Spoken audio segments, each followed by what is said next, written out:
की लगातार कैंसिल हो रही उड़ानों और बढ़े हुए टिकट दामों ने यात्रियों की परेशानी बढ़ा दी है। कई उड़ानें समय पर नहीं उड़ रही और टिकटों की कीमतें लंदन रूट से भी ज्यादा बिक रही। इससे यात्रियों में भारी नाराजगी देखी जा रही है। एयरलाइन पर दबाव बढ़ता दिखाई दे रहा है। लोग सोशल मीडिया पर भी शिकायतें दर्ज करा रहे हैं।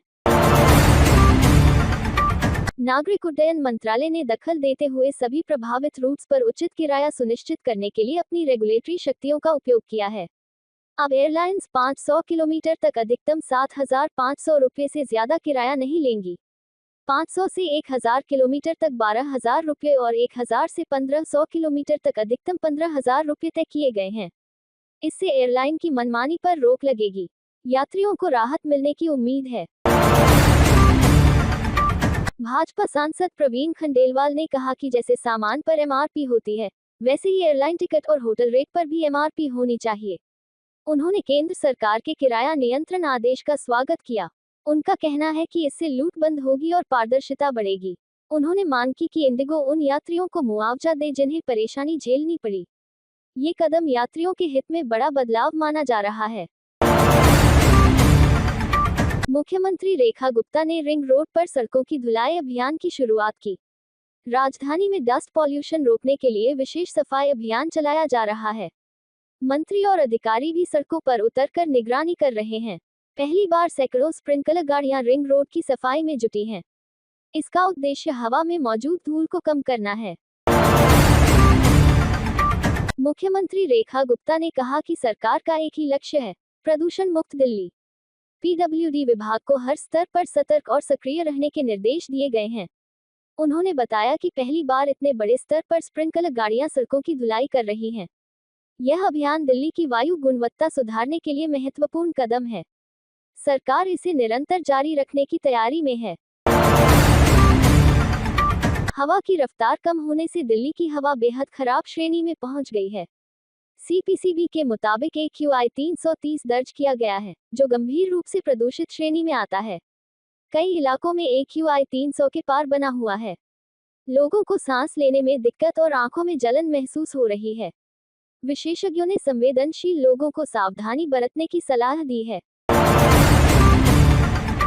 दिल्ली कांग्रेस अध्यक्ष देवेंद्र यादव ने बढ़ते प्रदूषण पर मुख्यमंत्री रेखा गुप्ता पर हमला बोला। उन्होंने आरोप लगाया कि 10 महीने बाद सरकार को मेट्रो निर्माण से उठने वाली धूल याद आई है।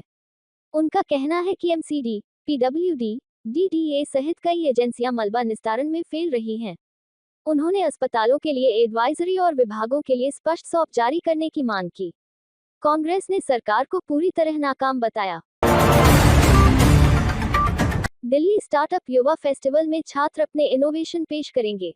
इसमें 11 विश्वविद्यालय और 19 ITI संस्थान हिस्सा लेंगे।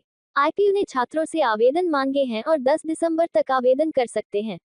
इस कार्यक्रम में युवाओं को मंच देने की तैयारी की जा रही है। उम्मीद है कि नए स्टार्टअप आइडिया सामने आएंगे। नर्सरी दाखिले में स्कूलों के अजीबोगरीब मानकों से अभिभावक परेशान हैं। कई स्कूलों ने माता पिता की उपलब्धियों को भी चयन मानक में शामिल कर दिया है। अभिभावकों का कहना है कि ऐसे नियमों से आम परिवारों के बच्चों का अच्छे स्कूलों में दाखिला मुश्किल हो जाएगा। यह मामला चर्चा में बना हुआ है। लोग सरकार से हस्तक्षेप की मांग कर रहे हैं। दिल्ली की सड़कों पर इलेक्ट्रिक डबल डेकर बसें फिर से उतरने को तैयार हैं। सरकार इन्हें प्रमुख पर्यटक मार्गों पर चलाने की योजना बना रही है। प्रधानमंत्री संग्रहालय, राष्ट्रीय युद्ध स्मारक और भारत मंडपम जैसे स्थानों को जोड़ने वाली सेवा शुरू की जा सकती है। इससे राजधानी की पब्लिक ट्रांसपोर्ट को नई पहचान मिलेगी। ये पहल प्रदूषण नियंत्रण में भी मदद करेगी। आप मुख्यालय में बाबा साहब अंबेडकर के महापरिनिर्वाण दिवस पर श्रद्धांजलि सभा हुई। सौरभ भारद्वाज ने भाजपा पर आरोप लगाया कि वह संविधान बदलने की मंशा रखती है। उन्होंने कहा कि भाजपा ने सरकारी दफ्तरों से बाबा साहब की तस्वीरें हटाकर अपमान किया है। आप नेताओं ने दावा किया कि भाजपा दलित समाज की आवाज दबाने की कोशिश कर रही है। कार्यक्रम में संविधान बचाने का संदेश दिया गया। दिल्ली भाजपा अध्यक्ष वीरेंद्र सचदेवा ने आप पर पलटवार किया। उन्होंने कहा कि बाबा साहब की सोच को एक वर्ग तक सीमित करना उनका अपमान है। उन्होंने चुनौती दी कि सचिवालय से तस्वीर हटाने का आरोप साबित किया जाए। भाजपा का कहना है कि आपने 10 साल में दलित समाज के लिए कोई ठोस काम नहीं किया। उन्होंने पूछा कि कितने छात्रों को छात्रवृत्ति या विदेश अध्ययन का लाभ दिया गया। सौरभ भारद्वाज ने आरोप लगाया कि भाजपा सरकार वही हॉस्पिटल मैनेजर सिस्टम लागू कर रही है जिसे 2022 में रोका गया था। उन्होंने कहा कि बिना नोटिस कर्मचारियों की सेवाएं खत्म करना और वेतन रोकना गलत था। उनका आरोप है कि 3 साल की अव्यवस्था के लिए कोई जिम्मेदारी तय नहीं हुई।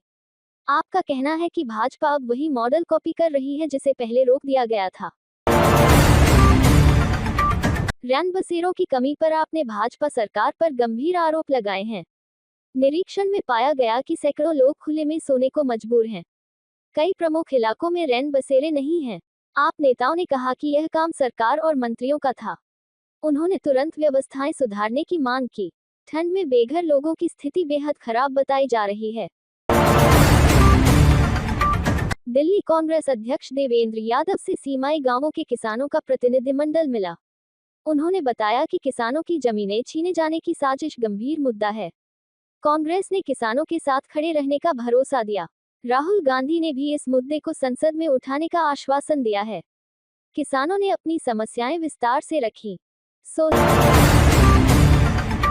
ने 20 अधिकारियों के तबादले का आदेश जारी किया है।